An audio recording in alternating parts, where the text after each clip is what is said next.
In this podcast, we'll be discussing the second P in the marketing mix, price.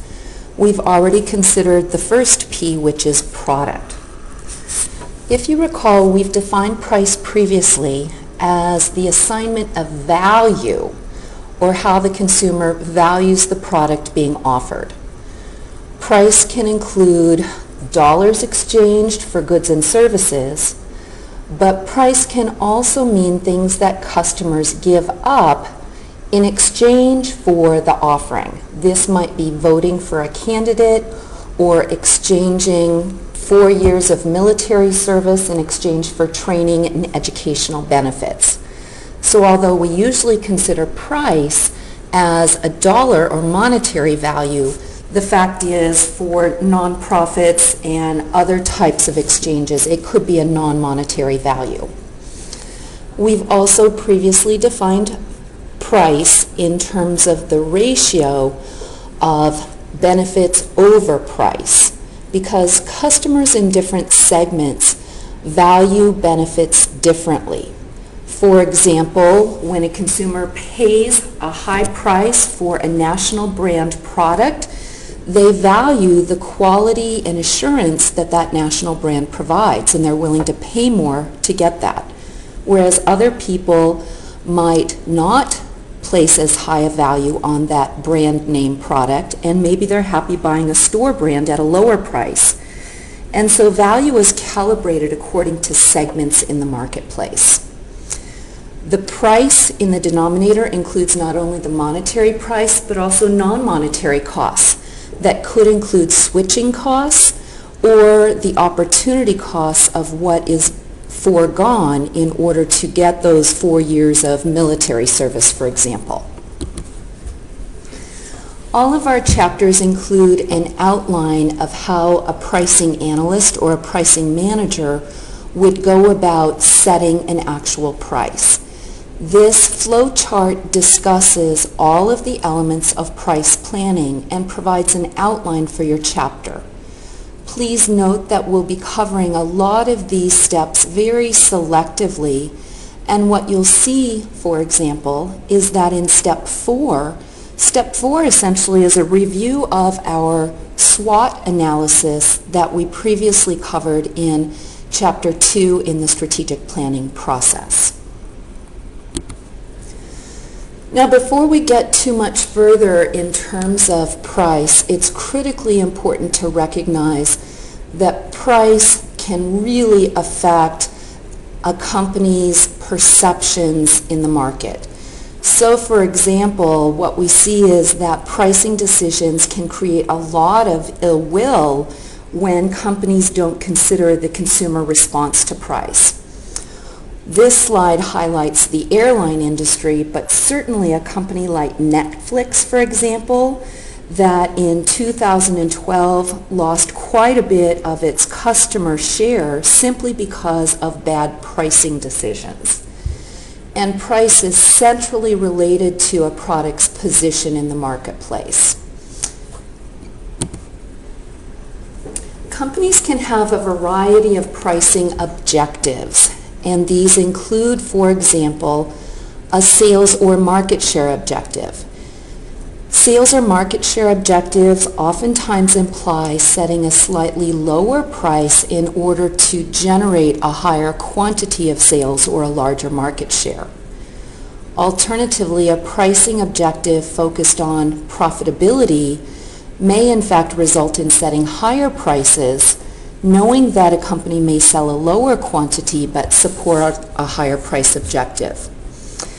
An example of this in the marketplace would be that Apple typically sets a higher profit margin objective, whereas a company like Asus, for example, may go after volume of market share. Definitely a profit margin objective is related to image enhancement, where a company sets a high price, especially for specialty goods that we previously covered, in order to maintain that high-end image in the marketplace. Think about things like Gucci products. In addition, pricing objectives may be based on what competitors are doing, and it's very important to think about how competitors' strategies influence pricing objectives. And finally, pricing objectives can also be set in terms of optimizing customer satisfaction. And we'll talk a little bit more about that as we go on. So what you can see is that these specific objectives of a company do have an impact on the price that is set. This slide essentially shows that many factors have to be considered in setting price. The cost to produce the item or the cost the company incurs in delivering a service have to be considered. Oftentimes we see cost plus pricing to reflect this.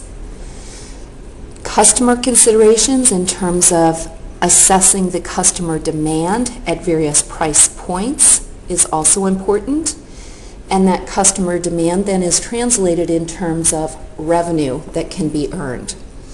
And as we saw on the flow chart, the pricing environment includes the external factors that a firm has to consider. Obviously, we know that demand curves are downward sloping, which means that as price goes down, the quantity demanded for most goods does increase, and vice versa. And that's what we see on the left-hand side here. What's interesting, however, is that for a narrow selection of products, for a certain range of their demand curve, the demand curve is actually backward bending, which means as the price goes up, the quantity demanded actually increases. Now think about where customers might use price as a signal for desirability. What you see on the bottom here is that oftentimes these products are labeled as prestige products, where raising the price makes them even more desirable in a certain target market.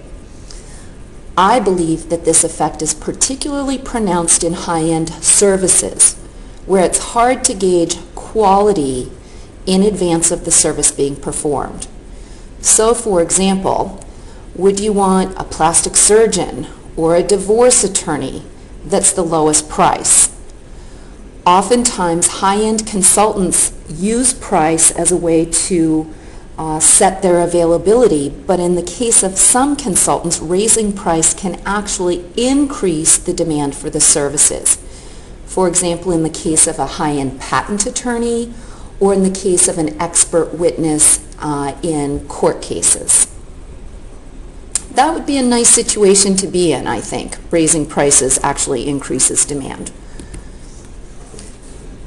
Now, what shifts the demand curve out? For most of you, this should be a review of basic economics, and essentially what a shift in demand means is that at a given price, there will be a higher quantity demanded. And what we see is that oftentimes there are some marketing variables that can affect this shift in demand, such as a very successful advertising campaign or the development and introduction of new products. But also, uncontrollable factors such as weather and economic conditions can also result in these demand shifts. An important part of setting price is developing a forecast for how many units might be sold at a particular price point. There are many different forecasting tools available for a marketing professional. And in fact, some schools offer a full semester course on forecasting. This slide shows one method of forecasting, which is oftentimes referred to as a chain ratio method of forecasting, which essentially means that you apply different ratios at each step of the forecast to develop a demand forecast. So if we know in a particular market maybe there are 180,000 families, and market research data shows that the average family consumes 6 pizzas per year. This must not be a college town because we know that number is quite a bit higher here in Missoula. Based on multiplying those two numbers, we can estimate the total annual demand for pizza in the market. And again, based on estimates, we might know that the pizza market is highly fragmented and our company's predicted share of that market might be only 3%. So maybe it's a high-end pizza market like a Mackenzie River, for example. So based on that, we can then say that for my company, I'm going to estimate total demand at 32,400 pizzas, and then I can break that down, and that will help me know, do I have sufficient capacity in my kitchen? Do I have sufficient drivers on staff, people to take orders on the phone, etc. So although this seems like a very simple method for estimating demand, it's critically important to think about this both prior to doing any marketing and prior to doing any advertising. An example is a company who maybe offers broadband service. If they don't have a good estimate of the demand, they might find that if they're wildly successful, they don't have sufficient technical service personnel or sufficient bandwidth to actually deliver it. So even ballpark estimates are critically important. Obviously, demand is a function of elasticity, where the word elasticity means how responsive are customers to a change in price. Now, what we can see here is that if customers are highly responsive to a change in price, what that means is that if we lower price from P1 to P2, consumers respond with a huge increase in the quantity that they demand. If they're highly responsive, that means demand is elastic.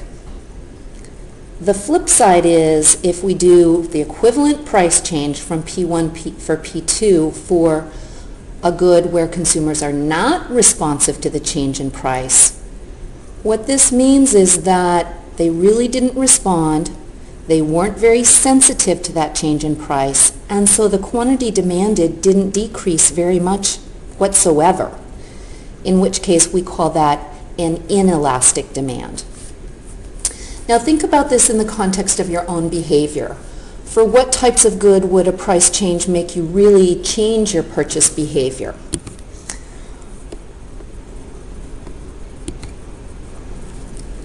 Non-necessities tend to result in consumers who are highly responsive to price changes.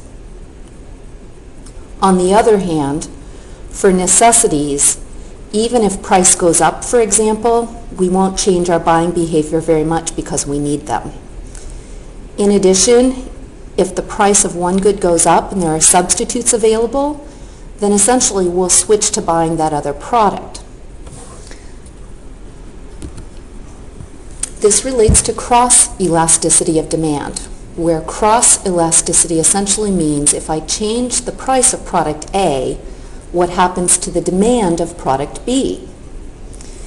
If product B is a substitute, then clearly if I raise the price of product A, then the demand for product B will be increased. On the other hand, if the products are complements, if we see an increase in the price of product A, then it decreases the demand for product B because they're used in tandem. Let's put some examples behind this. One thing that we've seen is as the price of gas goes up, what ends up happening is that oftentimes the demand for less expensive forms of transportation also increase. So a lot of people decided that they would buy scooters, for example. So gas is product A, scooters are product B. If one product is essential for the use of a second, an increase in the price of one decreases demand for another. So gas is used in cars and trucks, and what we see is that as the price of gas goes up, the demand for gas-guzzling vehicles actually goes down. So these are examples of cross-elasticity of demand. And I have to tell you, I think this is a cool concept, and we see it all the time in practice. And although it makes a lot of logical sense, oftentimes we don't consider this. So let's think about the U.S. government's goal to deploy electric vehicles in the United States. Well, we could spend a lot of time making great vehicles and rolling out infrastructure, but the fact is, people's motivation to buy electric vehicles fluctuates wildly as a function of the price of gas. And the cheaper gas is, the less reason people have to buy electric vehicles. So one of the most obvious policy implications, if the government wants to sell more electric vehicles, is to put a tariff on gas and make gas more expensive, which is not politically very palatable. This ends the first podcast for Chapter 11.